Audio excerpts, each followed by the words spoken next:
이렇게 가는데 여기 뭐가 있네요. 저게 뭘까요? 고소 작업차. 사다리 이렇게 되고 고소 작업차. 가보겠습니다. 저 작업 중이에요. 여기 이렇게. 그리고 요 위에 제 얼굴이 있는데 여기에 네, 작업대 사람이 2명 타고 있어요. 가다가 저기 있으니까 옆으로 좀 이렇게 돌아가야 되겠죠? 옆으로 돌아가는데 어떤 상황이 될까요? 네, 좀 비켰어요. 근데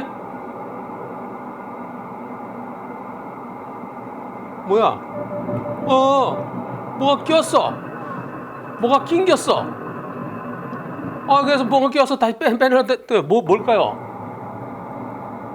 자, 저기 뭐가 있다. 저 보일까? 물통 같은 게, 플라스틱 물통 같은 게 꼈어. 그리고 그 앞에 뭐가 또 하나 있어. 아이고. 플라스틱 물통 같은 게 하나 있었고요.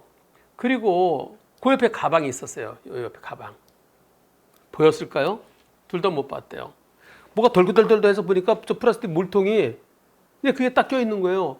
그리고 근데 그 위에 있던 사람이 작업하던 사람이 내려오더니 내 가방! 저기 핸드폰이 망가졌대요. 근데 핸드폰에 뭐 중요한 자료들이 많다는 거예요. 근데 불박차 보험사에서 뭐라 그럴까요? 근데 가방 놔둔 데는 어디입니까? 여기 주차 공간이네요. 여기 주차 공간. 주차 공간인데 어차피 요 고소 작업차 때문에 거기는 주차를 못 하는 거고. 근데 내가 이렇게 돌아서 딱 거기 바닥에 있으면 저 보일까요? 자, 요거 보이면 피했어야 되죠. 1번 저거 보여 봤어야 된다. 2번 안 보이는데 저거 어떻게 해봐? 여러분들의 의견은 어떠신지요? 투표 시작. 핸드폰 물어달라고 그러는 거예요. 핸드폰 물어주는 것뿐만이 아니라 수리해주는 것뿐만이 아니라 거기에 중요한 자료가 날라왔으면 별도로 또 거기에 대해서 손해배상이 들어올 가능성도 있다는 겁니다. 저게 보이겠습니까? 안 보이겠습니까? 여러분들은 안 보인다. 그렇죠. 안 보이죠. 예, 왜 거기다 놔? 거기다가 위험하게 왜 거기다 놔? 100%가 안 보이죠. 그럼 불박차 잘못 있나요? 잘못 없어야 되겠죠. 근데 불박차 보험사 뭐라고 그러나요? 이분이 여기서요. 우리 보험사에서는 통화 중에 핸드폰 수리가 되면 수리하고 아니면은 수리가 안 될 정도 바꿔줘야 된다는 거죠. 근데 피해자 핸드폰 안에 중요한 자료들이 다 있어서 그래서 만약 핸드폰 자료들이 복구가 안 되면 그 자료들에 배상하는 소송도 들어올 수 있다고 그러는데요. 제가 일부러 그런 것도 아니고 많이 중요한 핸드폰을 왜 거기다 놔둡니까? 그 가방에 여러 개 핸드폰이 있었다는데요. 그런데 그 중요한 핸드폰 그게 망가졌대요. 우리 보험사에서는 물어줘야 된대요. 저는 저거 핸드폰 주인이 그리고 저 핸드폰 왜 물어주죠? 내한테 잘못이 있어서 물어줄 텐데요. 보험사에서 물어줘야 된대요. 제가 이렇게 여쭤봅니다. 아니 저거 안 보였을 것 같아요.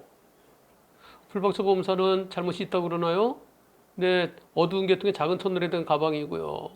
흰 바켓스 같은 거래요. 그래서 그게 차 밑에 해서 그래서 빵꾸 난 줄 알았대요. 그래서 안 보였대요. 그 가방 주인은 고소 작업 차량 위에 있었대요. 보험사는 불박차가 100%라고 얘기를 한대요. 움직이는 게 아니라 가만히 있는 걸 붙였기 때문에 불박차가 100%라고 한대요. 상대 과실을 잡으려면 주정차 금지구역 구분이 되어 있어야 된대요. 이거 불박차가 물어줘야 되나요? 투표해 보겠습니다. 1번 불박차가 물어줘야 된다. 2번 아니 저걸 왜 물어줘? 안 물어줘. 내가 잘못 있으면 물어지. 다시 한번 투표 시작. 물어줘야 된다 1번. 아니다 2번. 아마 제가 볼 때는 보험사 직원이 블랙박스 영상을 안 본 것 같아요. 안 보고 가방을 밟고 지나갔다. 왜 밟았느냐. 그냥 직선으로 쭉 돼 있으면 저기 있으면 피해야 되죠. 딱 틀자마자 여러분들은 잘못이 없다. 보험사 직원이 영상을 안 봐서 그런 것 같습니다. 영상 보고 다시 한번 생각해 달라고 그러십시오. 생각할 것도 없죠. 불박차 잘못 없지요.